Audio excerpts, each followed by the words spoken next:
भारत ने एक बार फिर बांग्लादेश का भूत उतार दिया है। भारत ने एक तरफ बांग्लादेश को उसकी आईएसआई वाली साजिश के लिए लताड़ा है, तो दूसरी तरफ बॉर्डर पर उसकी हिमाकत के लिए चेताया है। क्या है ये पूरा मामला, इस रिपोर्ट में देखिए।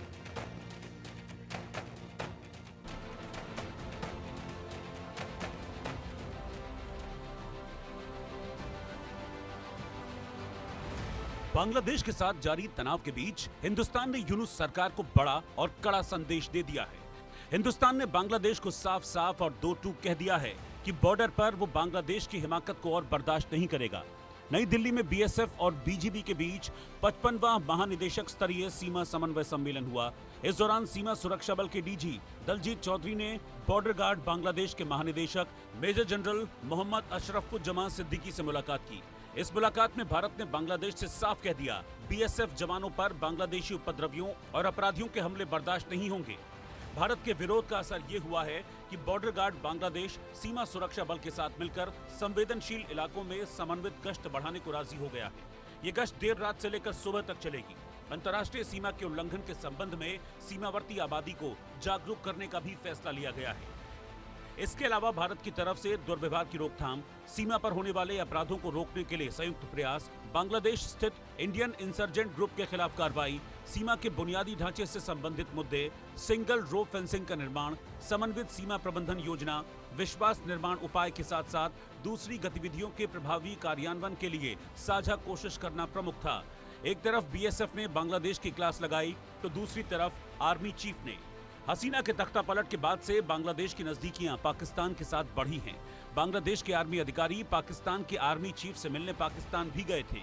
इस बीच ये भी खबर आई थी कि आईएसआई की एक टीम ने बांग्लादेश का दौरा किया था। मीडिया रिपोर्ट में दावा किया गया कि पाकिस्तानी खुफिया एजेंसी की टीम ने सिलीगुड़ी से सटे इलाकों का दौरा किया, जिसे भारत का चिकन नेक कहा जाता है। अब इस पर आर्मी चीफ उपेंद्र द्विवेदी ने प्रतिक्रिया दी है। Let me put across in two manner. I had used the word epicenter of terrorism for a particular country. Now that countrymen, if they go to any other place and they happen to be our neighbor, as far as I am concerned, I should be concerned about it. That they should not be able to use that soil to kind of send terrorists to India. That is as far that is concerned.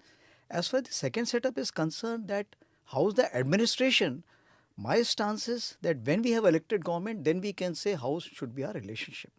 But so the military relationship is concerned is very strong. And we are able to exchange notes whenever we want. And that's what we have been doing it.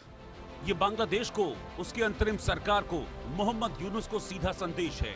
अगर उसने भारत को छेड़ने की या फिर उसके खिलाफ साजिश रचने की कोशिश की, तो अंजाम भुगतने के लिए तैयार रहना पड़ेगा। देश यदि भारत विरोधी साजिशों में लिप्त पाया जाता है, भारत के विरुद्ध यदि किसी तरीके की आतंकी कार्रवाई बांग्लादेश की टेरिटरी से होती है, तो ये जो नया भारत है बांग्लादेश के विरुद्ध कड़ी से कड़ी कार्रवाई कर सकता है और बांग्लादेश को इसकी बहुत भारी कीमत चुकानी पड़ सकती है। और इसमें कोई दो राय नहीं है कि बांग्लादेश के अंदर की जो स्थितियां हैं उसमें पाकिस्तान की खुफिया एजेंसी आईएसआई का भी पूरा हाथ रहा है। बांग्लादेश में जो शेख हसीना की सरकार का तख्ता पलट हुआ, शेख हसीना को देश छोड़ने पर मजबूर किया गया और उसके बाद जो बांग्लादेश में कट्टरपंथियों ने जिस तरीके से हिंदू कम्युनिटी पर वहाँ हमले किए और अनेक तरीके से वेंडलिज्म, अराजकता की स्थितियां पैदा की, उन सारी स्थितियों में पाकिस्तान की खुफिया एजेंसी आईएसआई की भी भूमिका रही है। इसमें कोई शक नहीं कि बांग्लादेश की नई सरकार का पाकिस्तान के प्रति नजरिया पहले की तमाम सरकारों से बिल्कुल अलग दिख रहा है। यही वजह है कि दोनों देशों की सेनाएं लगातार एक दूसरे के साथ बैठकर अपने संबंधों को और मजबूत करने पर जोर दे रही हैं। लेकिन एक बात तो इन्हें भी पता है कि दोनों दोस्ती की कितनी ही पींगे बढ़ा लें, साथ आ जाएं, भारत का बाल भी बांका नहीं कर सकते। Bureau report, India news.